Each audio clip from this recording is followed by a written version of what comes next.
दोस्तों आज हम पढ़ेंगे आवेशित परत के कारण विद्युत क्षेत्र।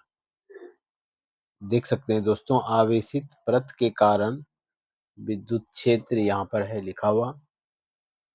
दोस्तों आवेशित परत मैंने एक इस टाइप का बनाया है, पहले तैयार कर दिए हैं। और ये दोस्तों इनफिनाइट है, अनंत तक जा सकता है। और ये परत, ये शीट पहले से ही आवेशित है। तो इस आवेशित परत पर के कारण हमको विद्युत क्षेत्र ज्ञात करनी है। तो यहाँ से बिंदु P पर इसकी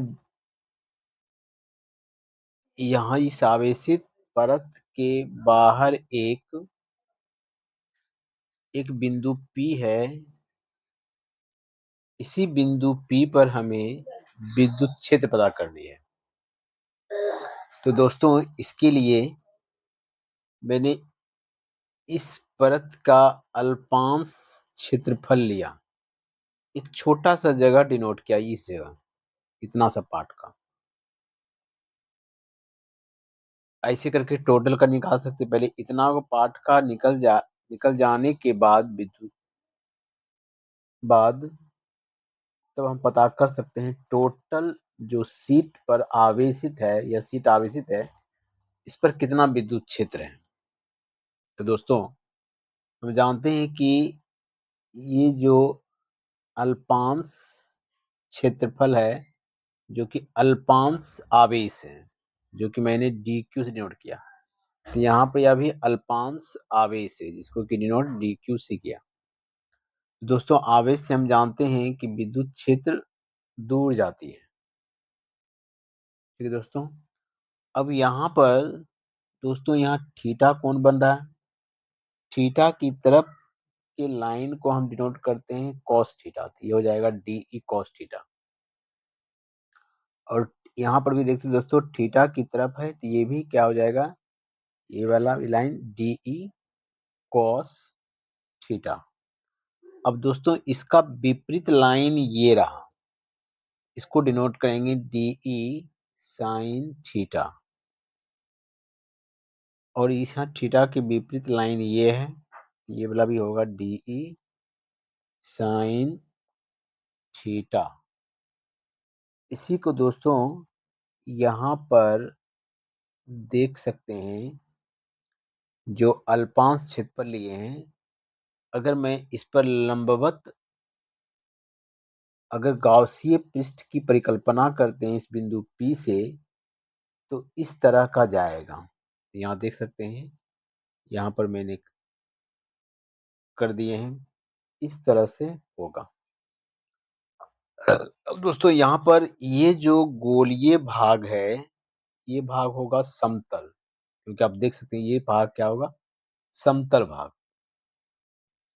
और ये जो कर्व है दोस्तों, ये वाला हो गया वक्रीय भाग। ये वाला भाग समतल कहलाएगा। आप इसी डब्बे को लेकर के आप पता कर सकते हैं कि समतल भाग ये होगा। तो यहाँ से ये समतल का ये विद्युत क्षेत्र भी यही होगा, और क्षेत्रफल का सदिश भी यही होगा। तो इन दोनों के बीच में एंगल कितना होगा, थीटा। अगर वक्रीय भाग का देखें तो ये वाला रहा विद्युत क्षेत्र, तो इसको मैं लंबवत, इसका क्षेत्रफल सदिश लंबवत होता है, और इसका लंबवत ये हुआ क्षेत्रफल सदिश, और इसका लंबवत ये होगा। तो यहाँ पर देख सकते हैं दोस्तों, इधर है विद्युत क्षेत्र की रेखाएं और इधर क्षेत्रफल सदिश। तो ये दोनों के बीच का एंगल 90 डिग्री है, यहाँ ऑलरेडी लिख चुके हैं 90 डिग्री वक्रीय भाग का। सेम टू दोस्तों इधर भी वैसे ही, इस पार्ट में भी वैसे ही पार्ट होगा। तो दोस्तों ये जो पृष्ठीय आवेश घनत्व लिए हैं इतना में, तो पृष्ठीय आवेश घनत्व का सूत्र होता है दोस्तों, याद रखेंगे कि पृष्ठीय आवेश घनत्व को इस चीज से डिनोट करते हैं सिग्मा से, इसको भी सिग्मा ही पढ़ते हैं, आवेश बटे क्षेत्रफल। तो दोस्तों चलिए अब निकालते हैं। इसमें 4 पार्ट में निकलता है दोस्तों।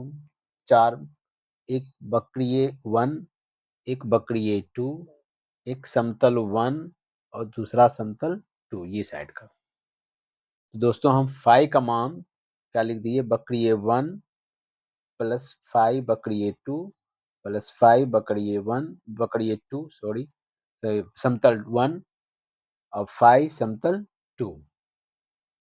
तुम जानते हैं दोस्तों कि यहाँ पर भी हमको सूत्र लगाना पड़ेगा ई डी एस कॉस थीटा, फिर इसमें भी सम में ई डी एस कॉस थीटा। जो भी वक्रीय भाग का है दोस्तों वहां पर थीटा बराबर क्या होगा 90 डिग्री। जस्ट लाइक देख सकते हैं कि वक्रीय भाग ये रहा, वक्रीय भाग यहाँ पर थीटा इक्वल टू कितना है 90 डिग्री। और दोस्तों समतल पर कितना है, समतल ये वाला पार्ट समतल होगा, तो इस समतल पर थीटा बराबर कितना होगा 0 डिग्री, क्योंकि प्लस से भी विद्युत क्षेत्र रेखाएं दूर जाती हैं और इसका लंबवत क्षेत्रफल सदिश ये खींचेंगे, तो थीटा इक्वल टू कितना होगा 0 डिग्री जी ना।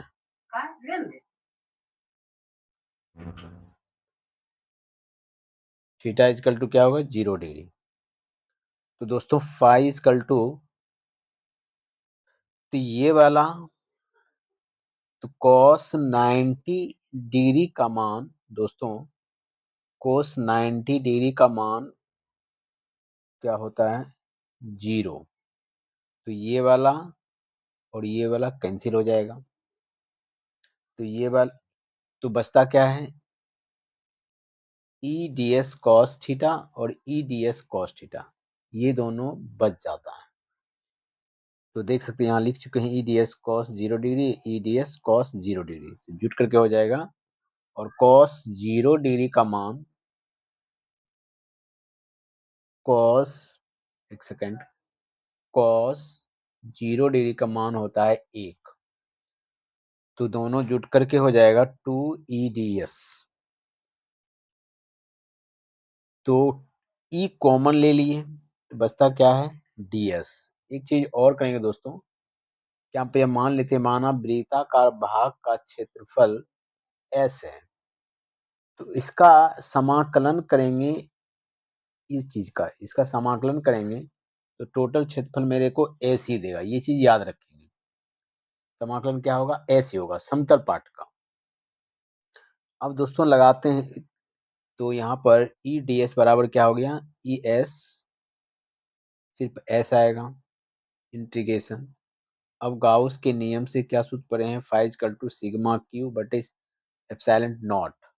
यहाँ से आवेश का मान क्या हो जाएगा sigma q equal to sigma S, पृष्ठीय आवेश घनत्व इंटू एस क्षेत्रफल सदिश। तो यहाँ से फाइव बराबर जो सिग्मा क्यू बटे है, तो सिग्मा क्यू के जगह पर ये वाला पृष्ठीय घनत्व इंटू एस बटे एप्सिलॉन नॉट, इसको ले लिए दोस्तों समीकरण सेकेंड। अब समीकरण फर्स्ट से और सेकेंड से, समीकरण फर्स्ट में भी देख सकते हैं फाई है और समीकरण सेकेंड में भी फाई है। तो यहाँ से दोस्तों ई बराबर निकाल देते हैं, तो यहाँ पर या एस इंटू में तो इधर जाएगा, तो